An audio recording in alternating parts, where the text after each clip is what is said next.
There are a ton of underrated book series targeted for kids that I will consider underrated.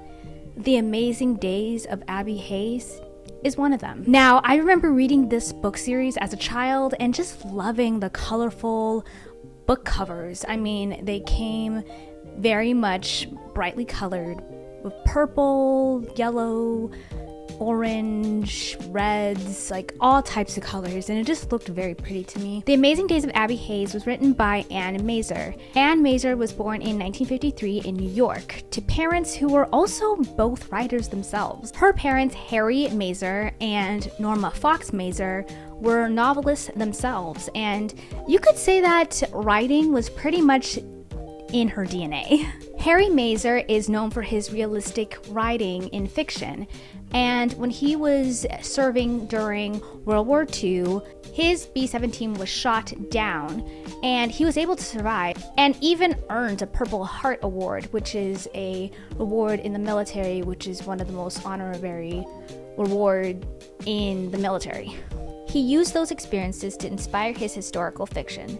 His work earned several awards, including recognition from the American Library Association. Harry met his wife, Norma Fox, at Antioch College, and they married in 1950. Together, they had 4 children, including Anne. Norma was an acclaimed writer known for her intelligent dialogue, psychological insight, and honest portrayals of challenges young people face.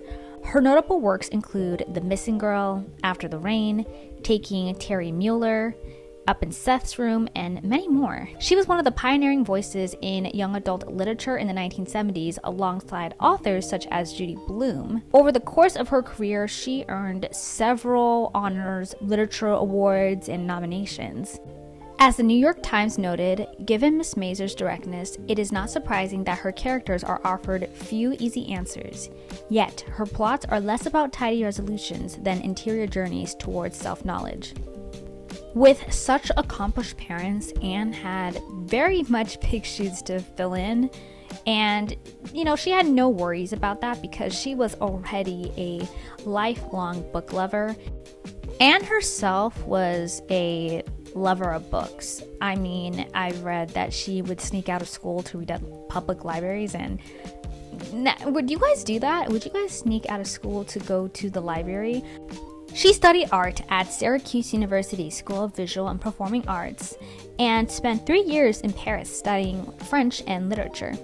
In 1991, she published The Salamander Room, which was featured on the PBS educational show Reading Rainbow, an educational program that helped encourage reading for children everywhere. Now, let's get back to The Amazing Days of Abby Hayes. I personally remember reading these books and remember thinking, how cool it was that there was another redhead who liked to write, if you know what I'm talking about, as told by Ginger.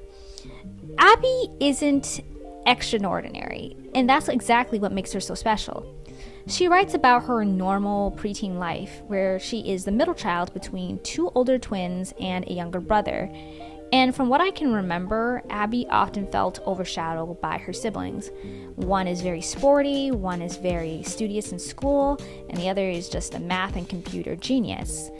Throughout the series, you see Abby tackling issues that every preteen kind of goes through, whether that be family life, whether it be insecurity, whether it be dealing with friendships, all that stuff that preteens basically struggle with. I remember thinking when reading these books was that, oh wow, she had a change, a shift in her friendships.